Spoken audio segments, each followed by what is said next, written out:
Okay, सो 8 chapter का breakup आप अपनी स्क्रीन पे देख सकते हैं।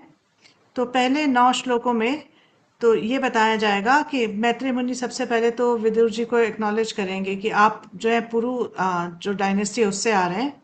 उसके बाद ये बताया जाएगा कि भागवतम कैसे सुनाई गई, सनत कुमार जी के बारे में आएगा कि उन्होंने कैसे भागवतम सुनी और आगे उन्होंने किस तरह से भागवतम का ज्ञान दिया।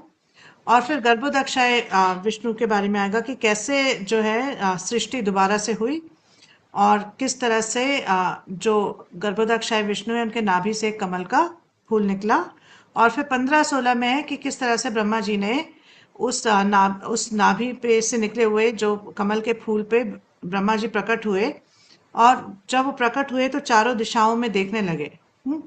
और उनको समझ नहीं आ रहा था कि क्या करना है, क्या हो रहा है। और फिर उसके नीचे जो कमल की नाल है उसमें नाल तक नीचे गए और फिर ऊपर आए और अभी भी ब्रह्मा जी को ये समझ नहीं आया कि उनको करना क्या है।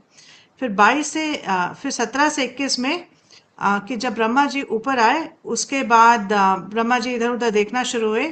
फिर 22 से 23 में 22वें और 23वें में आएगा कि किस प्रकार से ब्रह्मा जी जो है वो अपना ध्यान लगाते हैं गर्भोदक्षाय विष्णु में।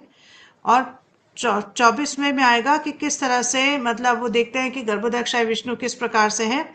और भगवान के फिर उसके बाद भगवान भगवान के जो शरीर की कांति है उसको देखते हैं कि कितना सुंदर भगवान का शरीर है। फिर 26वें में भगवान के चरण उनको दिखेंगे। और 27वें में जो भगवान है वो क्या करेंगे, अपना जो मतलब गर्भोदक्षाय विष्णु है वो जो है ब्रह्मा जी की तरफ मुस्कुरा के देखेंगे। हाँ। और उसके बाद ये सारा कुछ आएगा कि ब्रह्मा जी जो है जब भगवान को गर्भोदक्षाय विष्णु को देखते हैं तो समझते हैं कि ये कौन है, ये परम भगवान है। और उसके साथ साथ क्या देखते हैं कि जो सृष्टि करने के लिए जिन जिन भी तत्वों की जिन जिन भी इंग्रेडिएंट्स की जरूरत है वो वहां पर है। और उसके बाद ब्रह्मा जी अपने जो है प्रार्थना करना शुरू करते हैं गर्भोदक्षाय विष्णु से। तो इसके अगले चैप्टर में हम ब्रह्मा जी की प्रार्थनाएं सुनेंगे जो गर्भोदक्षाय विष्णु को करते हैं सृष्टि करने से पहले। ठीक है।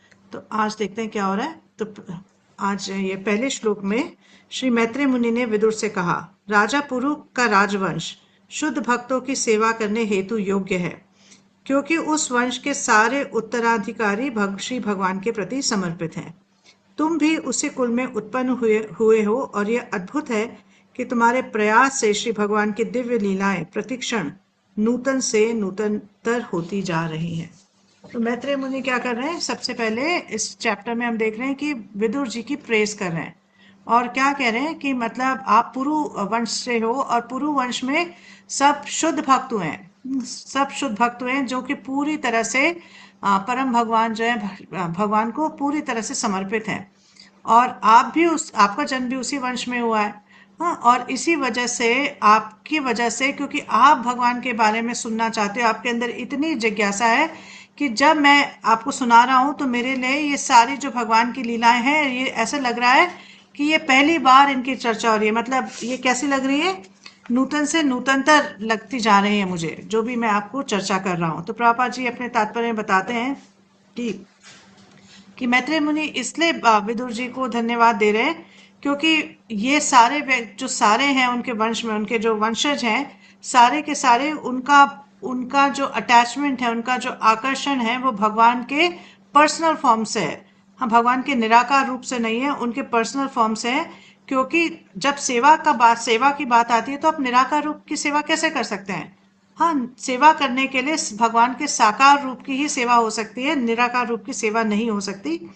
और क्या बता रहे हैं कि विदुर जी आपकी वजह से क्या हो रहा है, तो आपका एसोसिएशन, आपका संग जो है इतना पवित्र है, इतना अपलिफ्टिंग है कि जिस किसी के अगर हृदय में मतलब जो कृष्ण भावना जो है अगर सुप्त अवस्था में भी हो तो आपके संग से वो जागृत हो सकती है। तो ऐसे करके विदुर जी की प्रेज कर रहे हैं मैत्रेय मुनि। ठीक है। अब सेकंड में देखते हैं, सेकंड में क्या कह रहे हैं कि अब मैं श्रीमद् भागवत पुराण से प्रारंभ करता हूं जिसे भगवान ने प्रत्यक्ष रूप से महान ऋषियों से उन लोगों के लाभार्थ कहा था जो अत्यल्प आनंद के लिए अत्यधिक कष्ट में फंसे हुए हैं। तो क्या बोल रहे हैं कि अब मैं आपको भागवतम के बारे में बताना चाहता हूँ, भागवतम की चर्चा आपसे करना चाहता हूँ। क्योंकि जब महान ऋषियों को इस भागवतम का ज्ञान प्राप्त हुआ तो उन्होंने आगे इसका इसलिए प्रचार किया कि हर वो व्यक्ति जो कि इस भौतिक जगत में फंसा हुआ है, जो बद्ध अवस्था में है, तो उसका उद्धार किस प्रकार से हो। तो प्रभा जी बताते हैं कि जो ये भागवतम का ज्ञान है, ये गुरु परंपरा में आता है। ऐसा नहीं कि हमने किसी भी रैंडम व्यक्ति से सुन लिया। हम्म और ये जो ज्ञान है, ये एकमात्र ज्ञान, एकमात्र ऐसा उपाय है जिससे कि इस भौतिक जगत में फंसे हुए जीवों का उद्धार हो सके। इसके अलावा कोई भी ऐसी चीज नहीं है, कोई भी और ऐसा ज्ञान नहीं है जिससे कि पूरी तरह से किसी का उद्धार हो सके। लेकिन श्रीमद् भागवतम में ऐसा ज्ञान है जिससे कि बद्ध जीव का उद्धार हो सके। और क्या कह रहे हैं कि और ऐसा व्यक्ति जिसको एक गुरु परंपरा के द्वारा, एक पारंपरिक गुरु के द्वारा अगर ये ज्ञान प्राप्त होता है, तो उससे ज्यादा भाग्यवान कोई नहीं है। उसको सबसे ज्यादा भाग्यवान समझना चाहिए कि उसको जो भागवतम का ज्ञान है एक पारंपरिक गुरु के द्वारा एक बोनाफाइड संप्रदाय में प्राप्त हो रहा है। और प्रभा जी कहते हैं कि इस भौतिक जगत में माया शक्ति के प्रभाव से जो लोग हैं, ऐसे फंसे हुए हैं जन्म मृत्यु के चक्र में कि कभी ऊपर के लोकों में जा रहे हैं, कभी नीचे के लोकों में जा रहे हैं, और हर जगह जाके अलग अलग प्रकार से इंद्रिय तृप्ति करने का प्रयास कर रहे हैं। हाँ, और इस वजह से क्या है, इस भौतिक जगत से निकल नहीं पा रहे। भौतिक जगत में थोड़ा भी सुख उनको प्राप्त हो जाता है तो उनको ऐसा लगता है कि पता नहीं हमें क्या प्राप्त हो गया। और इसके वजह से वो और भौतिक कार्यों में लगते हैं। ये रियलाइज नहीं करते कि जितना हम भौतिक गतिविधियां करेंगे, जितनी इंद्र तृप्ति के कार्य करेंगे, उतना हमारा बंधन यहाँ पर और ज्यादा क्या होता जाएगा, स्ट्रांग होता चला जाएगा। जो इस भौतिक जगत में जो हमारा बंधन है और स्ट्रांग होता चला जाएगा। लेकिन अगर कोई व्यक्ति किसी मतलब अहेतु की कृपा से या कोई उसके भाग्य जागृत होने की वजह से श्रीमद् भागवतम के कांटेक्ट में आता है, हाँ, और या फिर किसी मतलब एक शुद्ध भक्त के कांटेक्ट में आता है, तो उसको इस भौतिक जगत के बंधन से छुटकारा मिल सकता है। तो श्रीमद् भागवतम में इतनी इतनी पावर है, इतनी पोटेंसी है कि इस भौतिक जगत के बंधन से हम छूट सकते हैं। अगर हमें याद होगा, जब हम फर्स्ट कैंटो पढ़ रहे थे, तो जो नैमिषारण्य के ऋषि हैं वो पूछते हैं कि कृष्णे स्वधामोपगते धर्म ज्ञानाधिभिसः, कि जब कृष्ण अपने धाम लौट गए धर्म और ज्ञान के साथ, तब धर्म ने कहाँ किसकी शरण ली, इस मतलब इस भौतिक जगत में धर्म ने किसकी शरण ली। तो उनको क्या उत्तर मिलता है कि किसके लिए, ऐसा पुराण जो कि सूर्य के तम समान उदित हुआ, ऐसे पुराण की धर्म और ज्ञान ने ऐसे पुराण की शरण ली। और ये पुराण कौन सा था, श्रीमद् भागवतम, कि सूर्य की तरह प्रज्वलित हुआ।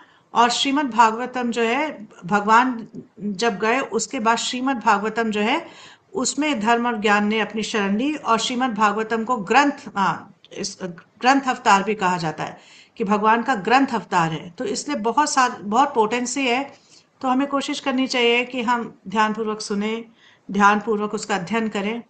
से पढ़े नहीं, अध्ययन करें, मतलब बहुत डीप स्टडी करें। जैसे हम किस कॉलेज में एग्जाम्स के लिए डीप स्टडी करते हैं, ऐसे भागवतम की भी डीप स्टडी करनी चाहिए। ठीक है, अब तीसरे में देखते हैं क्या हो रहा है।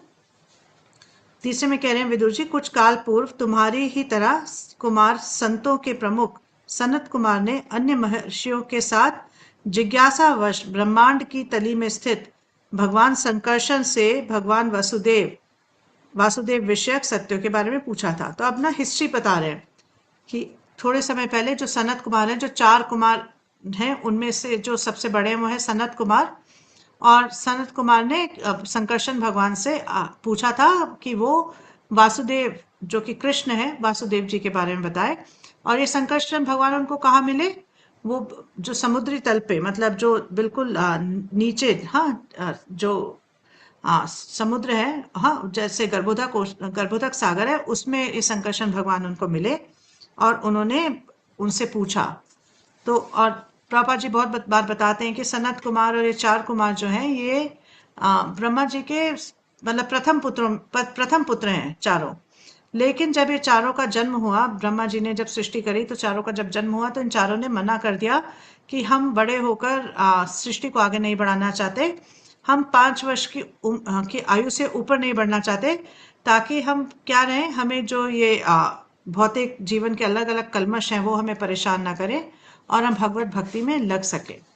तो उनमें जो सबसे वरिष्ठ हैं सनत कुमार, उन्होंने भगवान संकर्षण से प्रश्न करना शुरू किया। चौथे में कहते हैं उस समय भगवान संकर्षण अपने परमेश्वर का ध्यान कर रहे थे, जिन्हें विद्वजन भगवान वासुदेव के रूप में सम्मान देते हैं, किंतु महान विद्वान मुनियों की उन्नति के लिए उन्होंने अपने कमलवत नेत्रों को कुछ कुछ खोला और बोलना शुरू किया। तो उस टाइम जो है संकर्षण जो है किस पे ध्यान लगा रहे थे? हाँ, कृष्ण पे ध्यान लगा रहे थे। उनके उनके लॉर्ड कौन है? उनके भगवान कौन है? वासुदेव यानी कि कृष्ण है। तो उन पे ध्यान लगा रहे थे, लेकिन जब उन्होंने इन महान संतों से सुना कि वो जानना चाह रहे हैं वासुदेव जी के बारे में, तो संकर्षण ने क्या किया? अपने नेत्रों को खोला, थोड़ा सा खोला और उसके बारे में वासुदेव जी के बारे में बताना शुरू किया। तो फिर पांचवें में क्या कह रहे हैं कि चूंकि मुनिगण गंगा नदी के माध्यम से उच्चतर लोकों में निम्नतर भाग से आए थे, फलस्वरूप अपने सिर के बाल भीगे हुए थे। उन्होंने श्री भगवान के उन चरण कमलों का स्पर्श किया जिनकी पूजा नागराज की कन्याओं द्वारा अच्छे पति की कामना से विविध सामग्री द्वारा की जाती है। तो अब क्या बता रहे हैं कि मतलब मैत्रेय मुनि बता रहे हैं कि जो मुनिगण थे वो कहाँ से आए थे? वो जो है गंगा जी से आए थे। नीचे के मतलब गंगा जी जो है भगवान विष्णु के चरणों की धोवन है। तो वो जो है ऊपर से नीचे आती हैं और पताल तक जाती हैं। तो फिर पताल मतलब नीचे के लोगों से क्या हुआ? हाँ, नीचे के लोगों से जो है ये सारे मुनिगण जो है ये अपनी योग शक्ति से ऊपर आए। तो ऐसा प्रभुपाद जी बताते हैं कि इनकी ऐसी योग शक्ति होती है कि मतलब एक जैसे गंगा जी हैं तो अगर पताल से ये कहीं भी जा सकते हैं, या अगर ऊपर के लोग हैं वहां से नीचे आ सकते हैं, बस मतलब अपनी योग शक्ति से मतलब बहुत जल्दी ये जो है अपने जो उनका डेस्टिनेशन है वहां पर पहुंच जाते हैं। ठीक है, चाहे नदी जो है वो जो है हजारों मील लंबी क्यों ना हो, लेकिन इमीडिएटली एक योगी जो है वो अपने आप को एक जगह से दूसरी जगह मतलब ट्रांसफर कर सकता है। उसको क्या करना है? उस नदी के पानी में बस अपना सर जो है डुबाना है और इमीडिएटली ही कैन ट्रांसफर। तो यहाँ पर प्रभुपाद जी इसको एक्सप्लेन कर रहे हैं कि ये जो ऋषि हैं ये जब आए तो इनके सर गीले थे, इसका मतलब कि इन्होंने भगवान विष्णु के चरणों की धोवन को अपने सर पे रखा। तो क्या है, जब भगवान विष्णु के चरण या उनके चरणों की धोवन हमारे सर पे पड़ती है तो जितने भी पाप कर्म है वो नष्ट हो जाते हैं। जितने भी पाप कर्म है नष्ट हो जाते हैं। तो इसीलिए प्रभुपाद जी कहते हैं कि अगर गंगा स्नान करता है और उसके बाद कोई पाप नहीं करता तो उसके सारे पाप कर्म नष्ट हो जाते हैं, उसको मुक्ति मिल जाएगी। लेकिन अगर गंगा स्नान करने के बाद वापस आके फिर हम पाप करना शुरू कर दे तो उसको हाथी स्नान के बराबर माना जाता है। क्योंकि आप अगर किसी हाथी को देखेंगे तो हाथी नदी में घुसता है, स्नान करता है, बाहर आता है तो बाहर फिर जो है वहां पे जो मिट्टी पड़ी होती है उसको अपनी सूंड में लेके अपने ऊपर दोबारा से मिट्टी छिड़क देता है। तो ऐसे स्नान का क्या फायदा? जब दोबारा से उसने अपने आप को गंदा कर लिया तो ऐसे स्नान का क्या फायदा? तो इसी तरह जब अगर कोई व्यक्ति गंगा जी में स्नान करने जाता है तो उसके सारे जितने भी पाप कर्म है वो नष्ट हो जाते हैं। लेकिन अगर वो वापस आके फिर पाप कर्म में जुड़ जाता है तो उस ऐसे गंगा स्नान का क्या फायदा? तो एक व्यक्ति को उसकी चेतना में ये होना चाहिए कि अब मैं अगर गंगा जी में स्नान कर रहा हूँ, मैं पूरी तरह से पवित्र हो चुका हूँ क्योंकि भगवान विष्णु के चरणों की दोहन जो है मेरे सर पे आ गई है। अब मुझे ये कोशिश करनी चाहिए कि मेरे से अब कोई और पाप कर्म ना हो। तो छठे में अब देखते हैं क्या बोल रहे हैं कि सनत कुमार आदि 4 कुमारों ने जो श्री भगवान की दिव्य लीलाओं के विषय में जानते थे, स्नेह तथा प्रेम से भरे चुने हुए शब्दों से लय स्थित श्री भगवान का गुणगान किया। उस समय भगवान संकर्षण अपने हजारों फनों को उठाए हुए अपने सर की चमचमाती मनियों से तेज बिखेरने लगे। तो क्या किया इन चारों कुमारों ने? ये भगवान के विषय में जानते थे, मतलब भगवान जानते थे कि भगवान कौन है ना। और इस श्लोक में हाँ, तो इस श्लोक में मतलब यहाँ उत्तम श्लोक आ रहा है। उत्तम श्लोक का मतलब है ऐसे भगवान जिनको कि बहुत मतलब चुने हुए शब्दों से जिनकी प्रशंसा की जाती है उनको, तो इसलिए भगवान का एक और नाम है उत्तम श्लोक। तो यहाँ पे जो है ये चारों ने क्या करना शुरू किया? भगवान के गुणगान को करना शुरू किया क्योंकि ये भगवान के गुणों के बारे में जानते हैं। तो जब भगवान संकर्षण ने सुना इनके गुणगान को तो उन्होंने क्या किया? क्योंकि संकर्षण जो है वो शेषनाग जो है संकर्षण से आते हैं, उनका ही एक्सपेंशन है।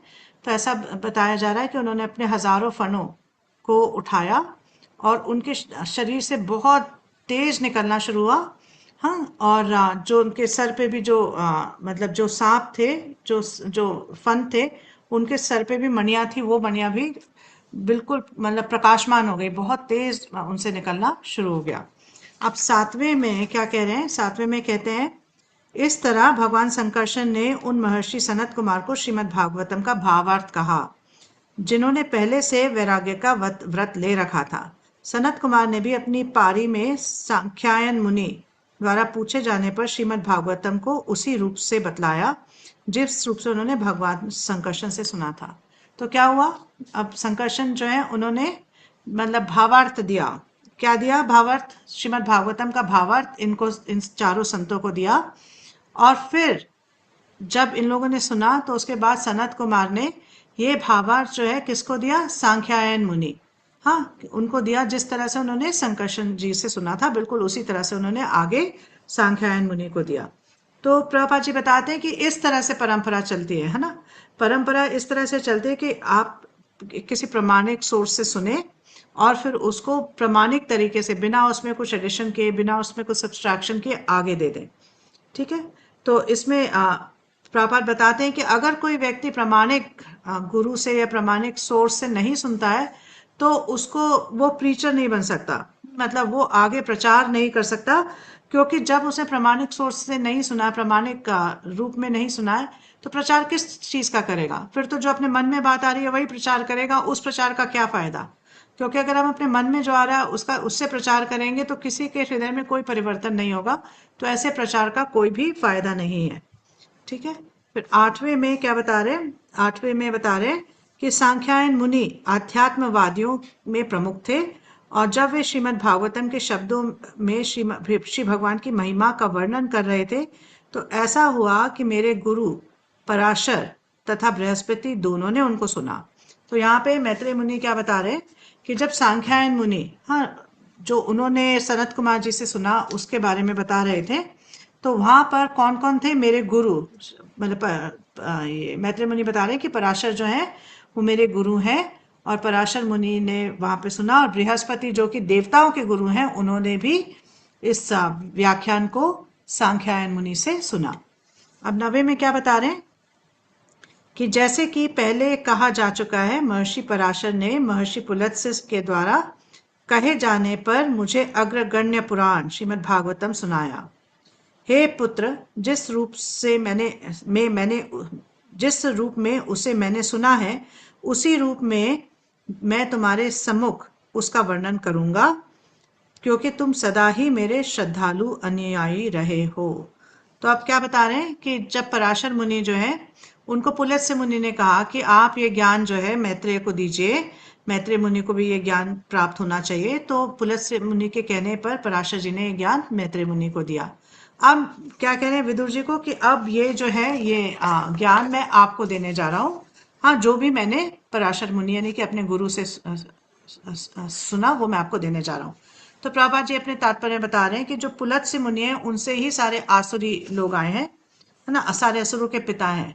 हाँ, क्योंकि पुलत्स्य जो है रावण के भी पिता हैं, तो उनसे ही सारे मतलब जो राक्षस हैं, असुर हैं, वो लोग आए हैं। तो एक बार जो है पराशर मुनि ने, प्रभुपाद जी एक पौराणिक कथा बता रहे कि पराशर मुनि ने एक यज्ञ किया जिसमें वो सारे असुरों को जलाना चाहते थे। क्योंकि उनके पिता की हत्या असुरों द्वारा हुई और उन असुरों ने उनके पिता को खा लिया। तो ये जब पराशर को पता चला तो उन्हें बड़ा क्रोध आया और उन्होंने एक ऐसा यज्ञ किया कि सारे असुर जो है इसमें जल के मर जाएं। तब वशिष्ठ मुनि वहां पर आए और उन्होंने पराशर जी को कहा कि आप ऐसा मत करिए, और आपको ऐसा नहीं करना चाहिए, ये यज्ञ को आप यहीं पे रोक दीजिए। तो वशिष्ठ मुनि जो है बहुत मतलब सीनियर थे उनके, हाँ, तो उन्होंने वशिष्ठ मुनि की बात का मान रखा और वो यज्ञ वहीं पे रोक दिया। तो जब पुलिस से जो है उनको मतलब पता चला कि ऐसे ऐसे पराशर मुनि ने ये यज्ञ बीच में रोक दिया, तो उन्होंने उनके मतलब ब्राह्मणिकल उनके जो गुण हैं, हाँ, उनका जो ब्राह्मणिकल टेम्परामेंट है उसकी बहुत प्रशंसा की, है ना। उन्होंने कहा कि आप में ये ब्राह्मण शक्ति जो है, हाँ, ये कूट कूट के भरी है। और उनको क्या आशीर्वाद दिया? उनको ये आशीर्वाद दिया कि आप जो है आगे चलकर वैदिक का जो शास्त्र हैं उनके बहुत बड़े वक्ता बनोगे, हाँ, बहुत बड़े वक्ता बनोगे। और मतलब जो पुराणों पे आप बहुत ज्ञान लोगों को दोगे। तो प्रभुपाद जी बताते हैं कि मतलब क्योंकि पराशर मुनि ने इस असुरों को माफ कर दिया, तो इसीलिए जो पुलत्स हैं उनसे बहुत इम्प्रेस हो गए और उन्होंने बड़ी प्रशंसा की।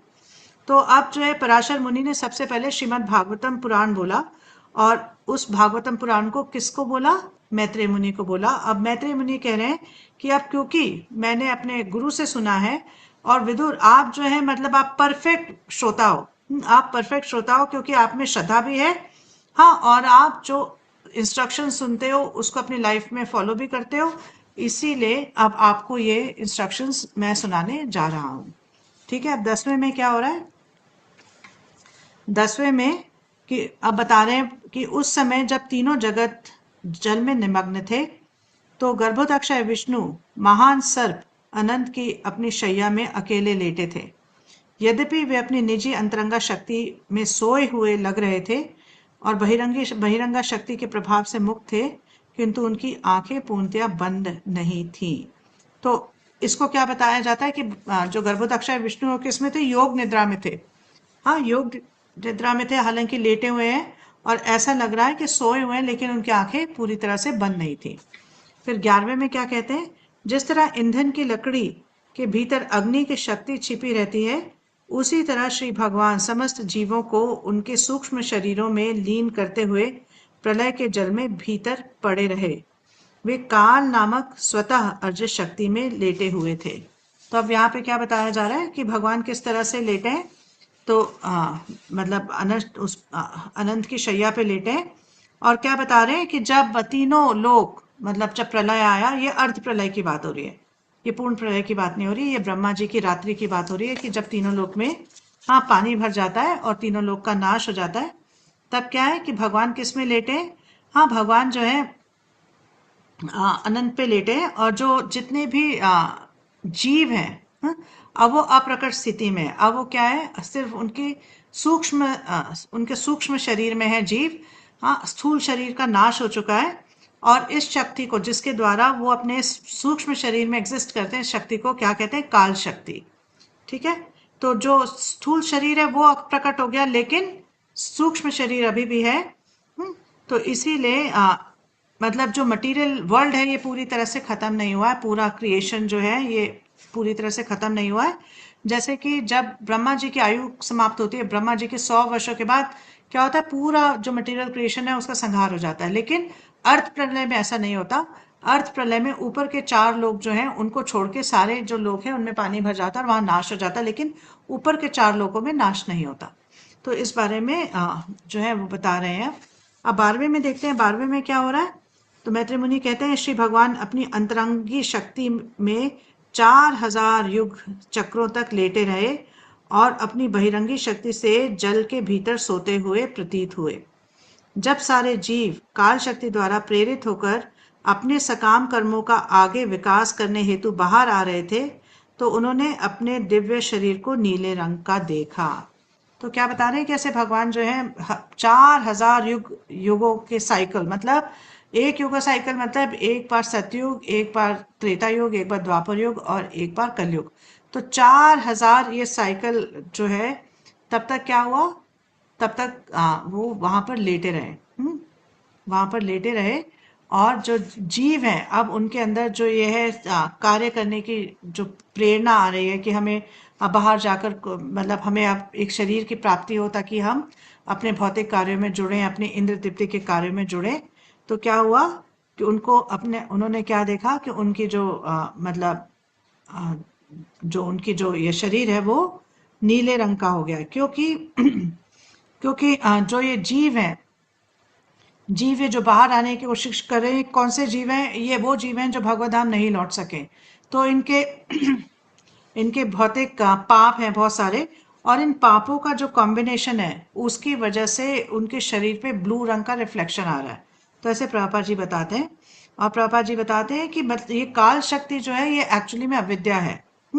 और उसकी वजह से इस काल शक्ति के प्रभाव में जीव क्या करने की कोशिश करता है कि इस भौतिक जगत में अलग अलग प्रकार से एंजॉय करने की कोशिश करता है। फिर 13वें में क्या बता रहे हैं?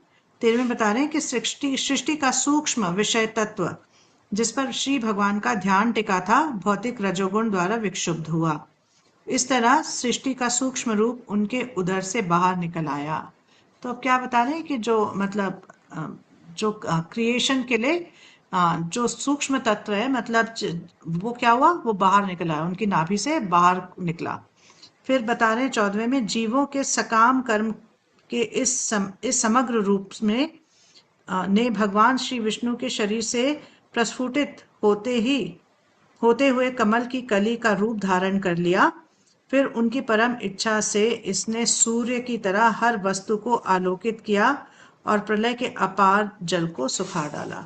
अब क्या ब्रह्मा जी का अब दिन जो है वो जब दिन सुबह हुई है तो ब्रह्मा जी इस कमल पे प्रकट होंगे और इस कमल की जो नाल है, हाँ ये 14 लोकों से बनी हुई है। और इसमें क्या है, इसमें ऐसा बता रहे हैं कि जो सारे जीव हैं उनके जो सकाम कर्म है वो भी इस नाल में है, ठीक है।